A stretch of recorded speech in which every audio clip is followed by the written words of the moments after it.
Okay, so we had been talking about different alleles and dominance versus recessiveness of those alleles. And so basically, if you remember from part one of this lecture, this is what Mendel found when he was breeding purple flowered pea plants with white flowered pea plants, and he got all purple flowers in the F1 generation. And when he mated those together, now he got this weird ratio of 3/4 of them being purple and a quarter of them being white. So now, using these hypotheses he came up with, he needed to explain why this happened. Okay, so now we're going to start using these terms of allele and dominance. So here's what he came up with.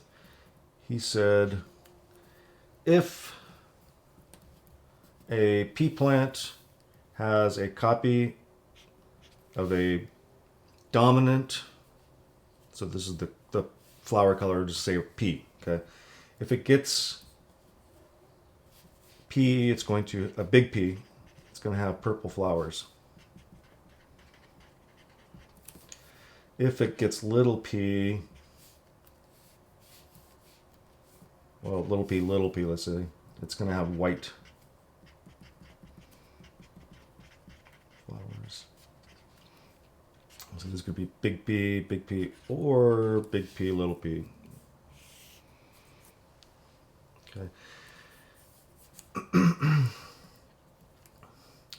So in the, here again is the P generation.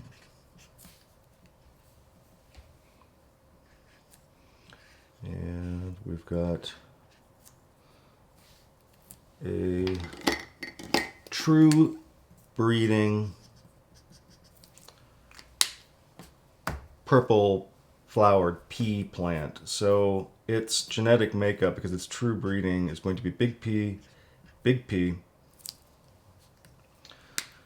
and the white flowered pea plant is going to have little p. Okay.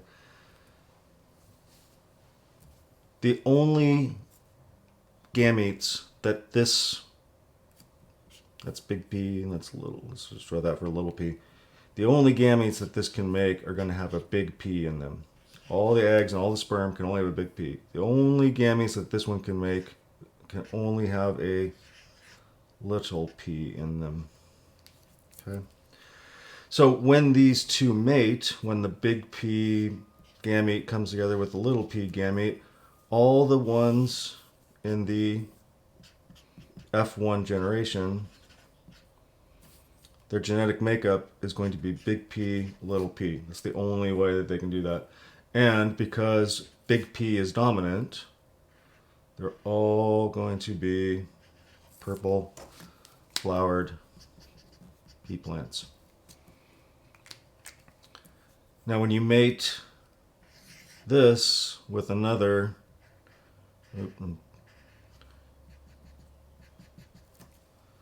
this is also only going to be big P, little p. So the gametes that it makes can either be a big P or a little p. And then the same thing with here. Big P, or they can be a little p. So when now you can combine these different possibilities. You can have big P with big P with little p with big P, little p with little p. That's where you start to get this strange combination, or ratio, I should say, of 3/4 of the flowers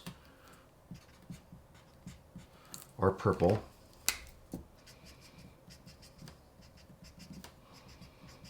And 1/4 of them are white. So these are either going to be big P, or big P, little p. And these can only be little p. So this is 1/4 of them. So rather than talking about these in terms of like a fraction, we're going to call this a 3-to-1 ratio.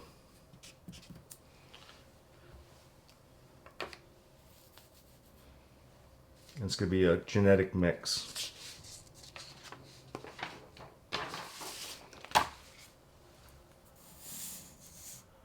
All right. So let's talk about this versus this.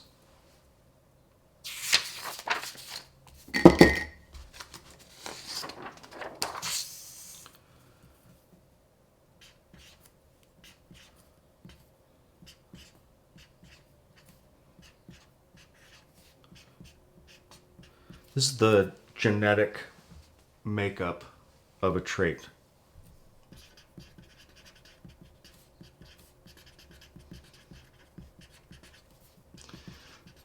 For a trait.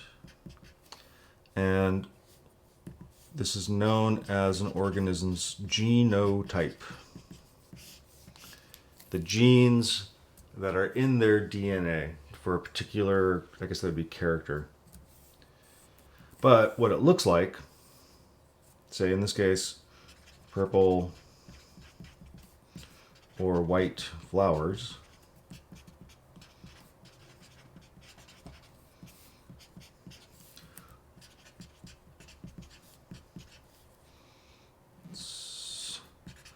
appearances.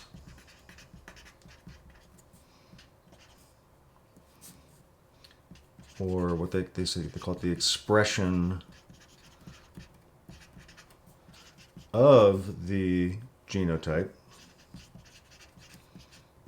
the genetic instructions basically. We call this the phenotype.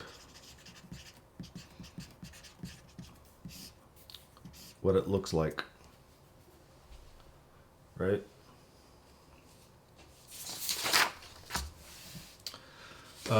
You may actually have done these in high school, so hopefully this is a review for you. You can use Punnett squares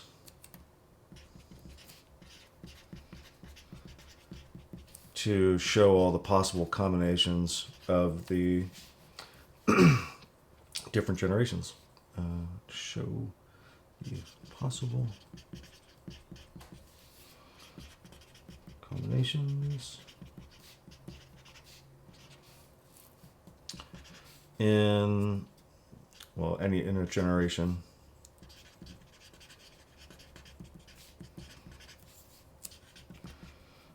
After a mating occurs.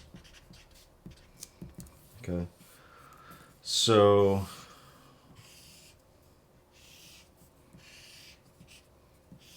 just draw a simple square here.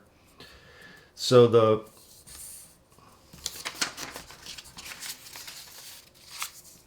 F1 generation we're talking about in particular here.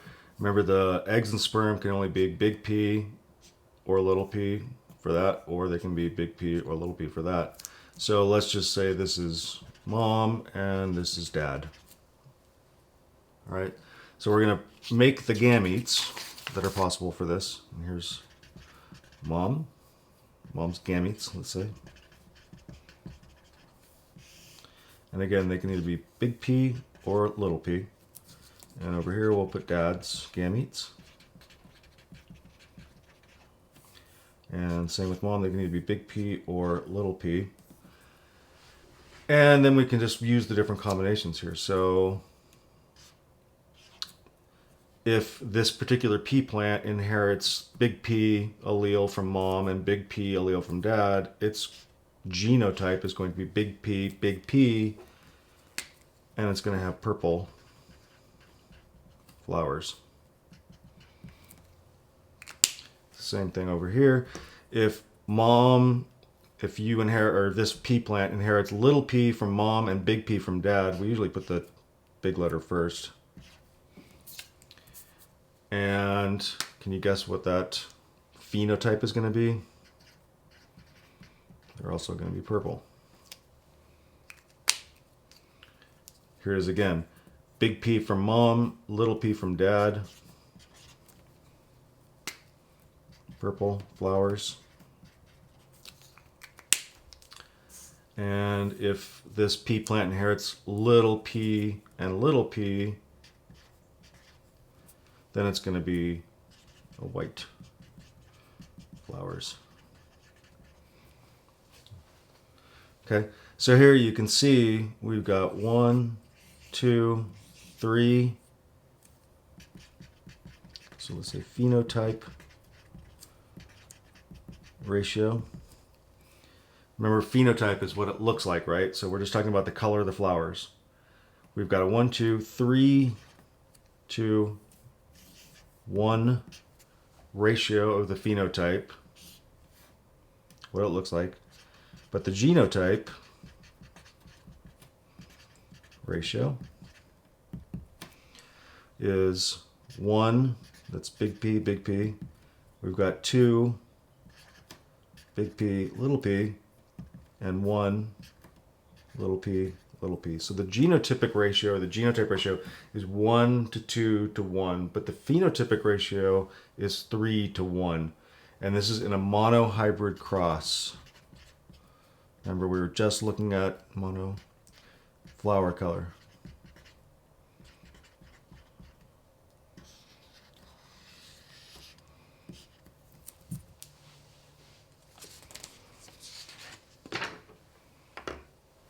Okay. So this is basically the kind of simple starting point for moving forward with Mendelian genetics. Next, we're going to start looking at, well, not next, but coming up, we're going to be looking at not just one character, but two. So we're going to call it a dihybrid cross. And then we could potentially extend that out to a trihybrid cross and look at, say, flower color, seed color, and seed shape. So 3 different characters. Okay, so this is the, again, the real simple kind of starting point. You're probably laughing, simple, ha! So make sure you understand that. Okay, so I've already talked about homologous chromosomes. That was early in the meiosis chapter. So homologous chromosomes, remember, hopefully this is review.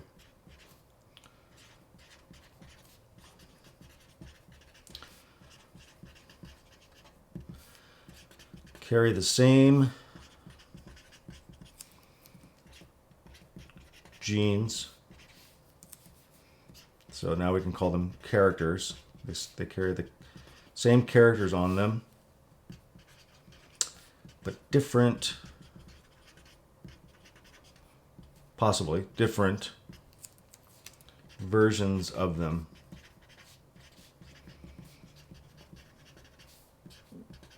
Different alleles for that gene. Okay, so let's just draw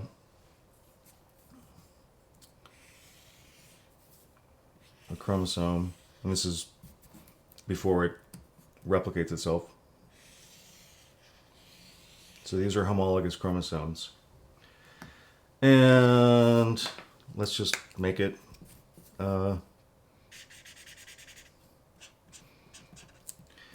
so let's just say for the location of the gene on the chromosome, so this is a gene, and that's a gene, on 2 homologous chromosomes, the location of the gene, the actual DNA that makes up that gene, sits at a specific spot on a chromosome, and that's called the locus.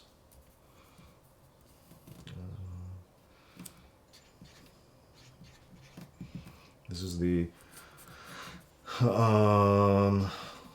location of a gene on the chromosome.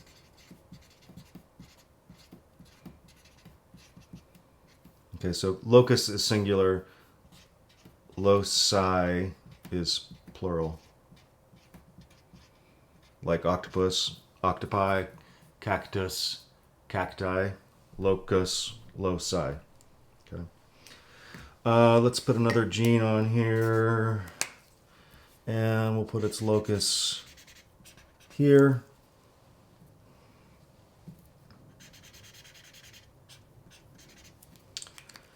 and another gene down here.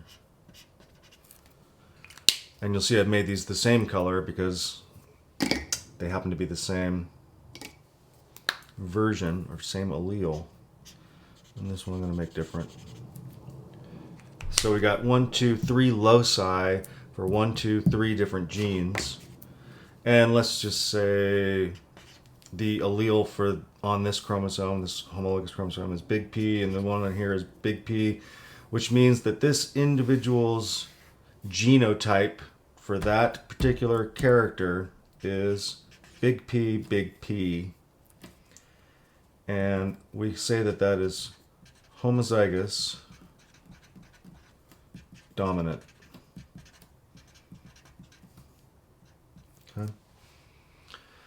Let's say this one here is little a, little a, little a, little a. So we're going to call this homozygous. Can you guess it? Recessive.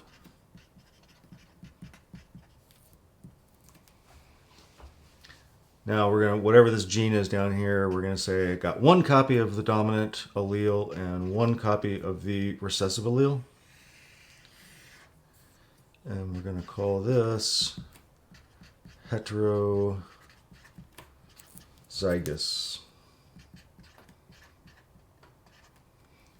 Okay, so it's got 1 copy of the dominant, 1 copy of the recessive. It's heterozygous.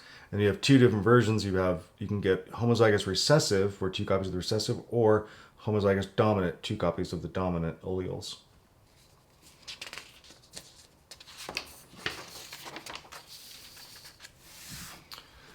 All right. You ready for this one? Let's look at a di, meaning 2. Hybrid cross. I'm going to step it up. And this is a mating between true breeding varieties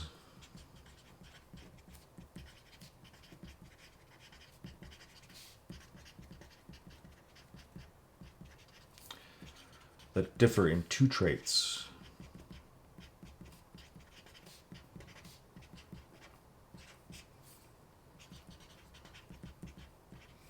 Or characters, I guess.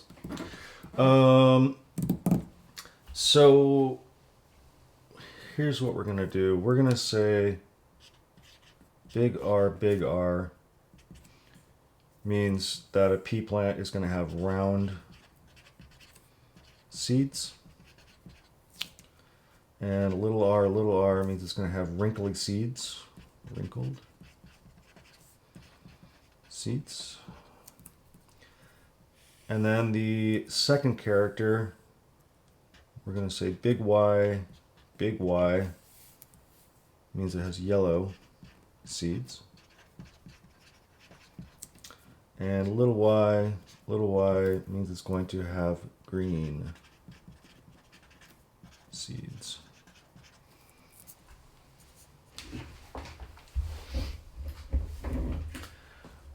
So long story short, what Mendel found was when he looked at all the different versions or varieties of his pea plants, he didn't only see pea plants that had round seeds and yellow seeds, and wrinkled seeds and green seeds. He saw different combinations of round seeds, yellow seeds, round seeds, green seeds, wrinkled seeds, yellow, wrinkled seeds, green, which means that these 2 characters, they segregate or independently, or they sort from one another separately. Okay. So in order to sort of, again, we don't really say we prove something in science, but to show this, to demonstrate this, he took, here's the true breeding round and yellow, and true breeding wrinkled green pea plants. Here's the P1 generation. And showed that how you can get these different combinations. So he ended up breeding a round and yellow. I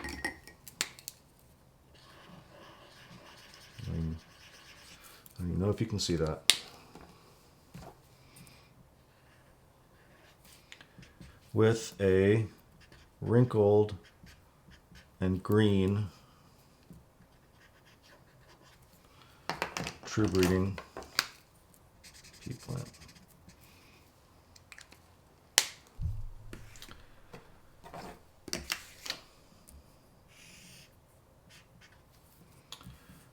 F1 generation. Guess what we found? All were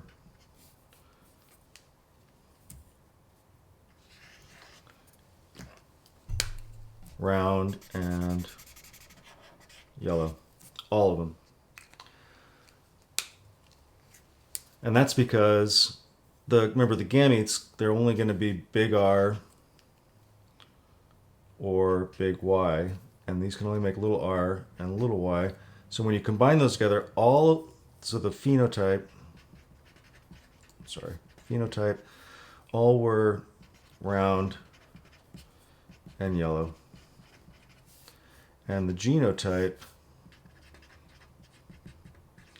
there's only one possibility. If you do the Punnett square, they're all going to be big R. They inherited only big R from one parent and only little r from the other parent. So all of them are R, big R, little r, and only big Y from one parent and only little y from the other parent. And guess what? The big R is dominant, so they're going to be yellow, and the big Y, I'm sorry, the other way around. Big R is round, so they're all going to be round, and the big Y means yellow, so they're all going to be yellow. But when he grew those up and made it another plant with this genotype, and they made them together to get the F2 generation, he found something awesome. So let's, I think I can fit it here.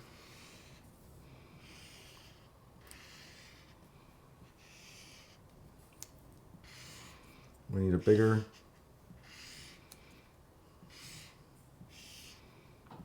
cross. So all the different gamete combinations here, it can be big R, big Y from one parent. So this is, let's say, mom's gametes. Again, on this giant Punnett square. And these would be dad's gametes. Big R, big Y is one possibility. Big R, little y is another possibility for the gamete. Little r, big Y, little r, little y.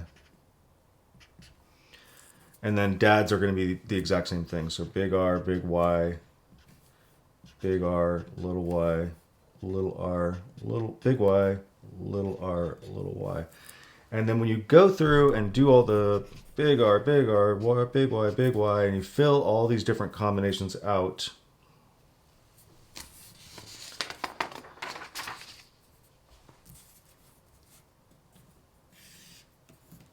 you end up with a phenotypic ratio of 9 to 3 to 3 to 1. So 9 9 of the 9 12 15 6 9 sixteenths, or if you did this ratio 9 3 3 1, 9 sixteenths of them were round seeds that were yellow. 3 sixteenths of them are going to be round and green. 3 sixteenths were going to be wrinkled and yellow. And 1 16ths are going to be wrinkled and green.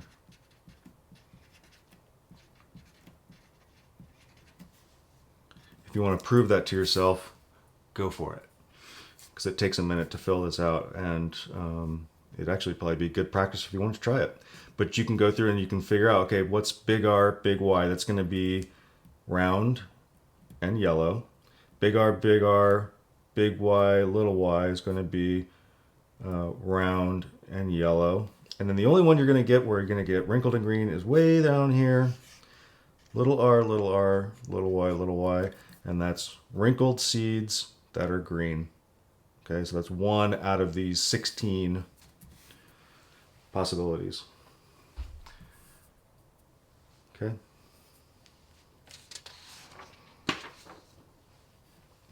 The whole point of that is Mendels Law of independent assortment,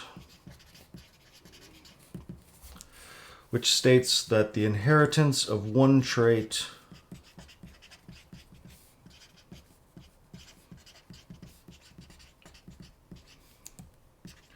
has no effect on the inheritance of another.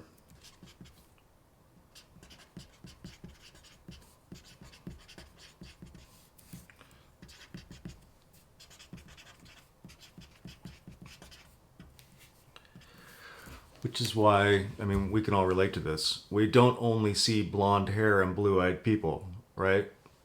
And brown hair and brown-eyed people. We see brown hair with blue eyes. We see brown hair with green eyes, brown hair with blue eyes, blonde hair with brown eyes, blonde hair with blue eyes, blonde hair with green eyes, and all these different combinations because, and I'm totally oversimplifying it here, because the inheritance of blonde hair has no effect on the inheritance of what color your eyes are going to be. They're totally independent of one each other, which is what this experiment showed.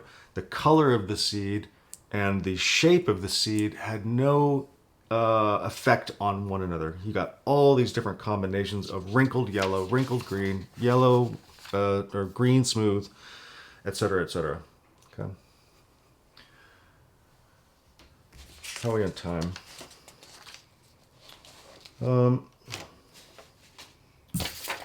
Let's do one more.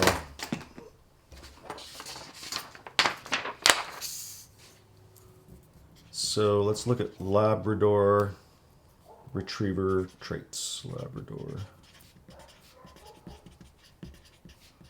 Retriever traits. So we're going to look at two things. We're going to look at the coat color, which can either be black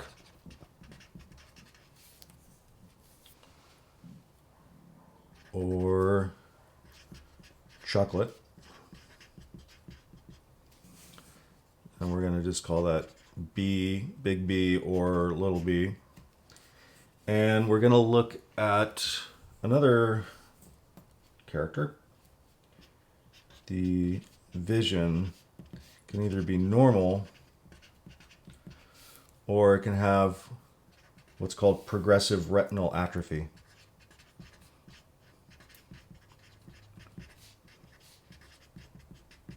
Retinal atrophy, which just means it's eventually going to go blind. Progressive meaning over time, retina is where the light is detected, and atrophy means basically dying. And we're going to say big N or little n. We're going to assign that.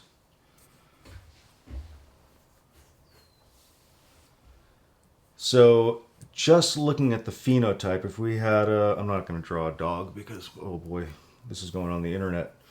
If we had a black dog with normal vision, or a black dog with PRA, progressive retinal atrophy, or a chocolate lab with normal vision, and a chocolate lab with PRA. Think about this for a second. So black is dominant, B. Chocolate is little b. Normal, I was going to say, is N, big N, and with PRA, that's little n. So if we have a chocolate lab with PRA, so this is its phenotype. What's its genotype?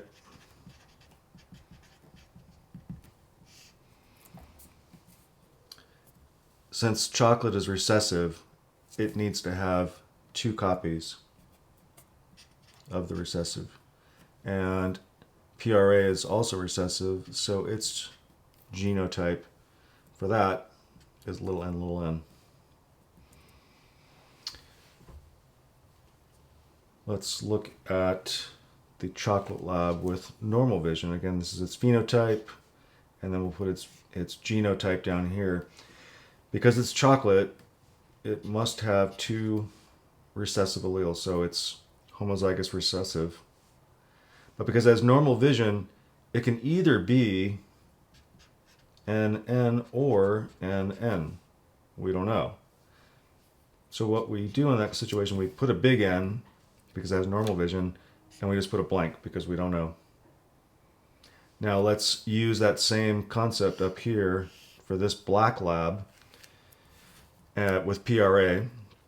It's got black fur, so it must have at least 1 big B, but it can either be big B, or big B, little b. We don't know, right? So we just put a blank. But it has PRA, so we know that it has to be N, little n. Black lab with normal vision. Again, it can either be big B, little b, so we just put big B, blank. And normal vision can be either big N, or big N, little n, so we just put N, blank. Okay.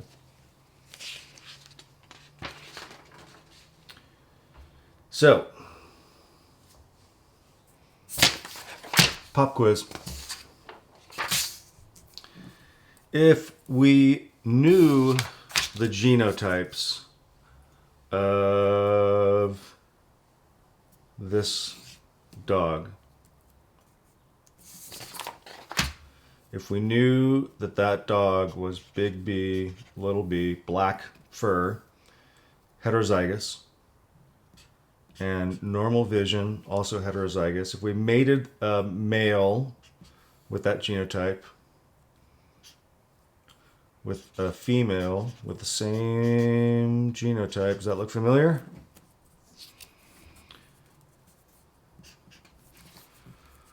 What would be the phenotypic ratio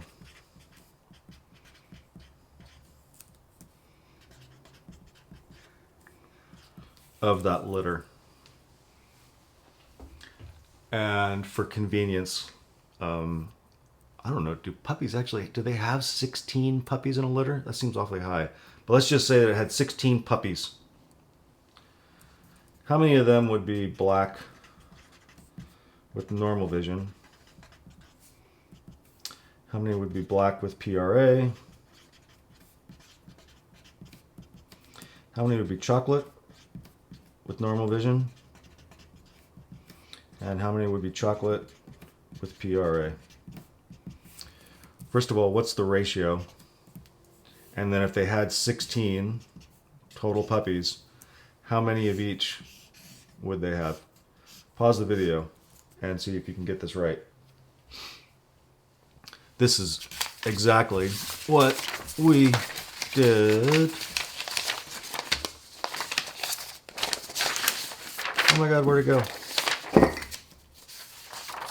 This is exactly what we did right here when we mated these yellow seed, round yellow seeded pea plants together that were big R, big Y, little y. Same thing here. The phenotypic ratio is going to be 9 to 3 to 3 to 1.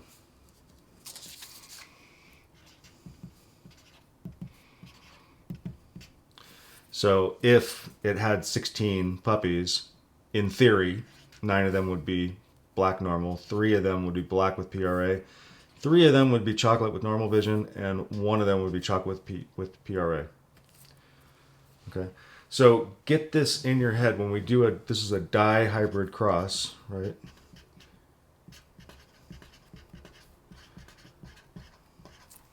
When you do a dihybrid cross, where they're heterozygous for each one of these traits, the phenotypic ratio of the offspring should be 9:3 to 3:1. What is it in a monohybrid cross?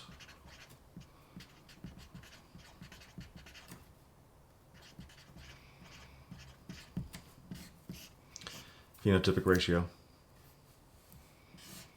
is just 3:1. Okay. Just got to memorize it. Okay. I'm going to stop there and I'll pick up on part 3 later.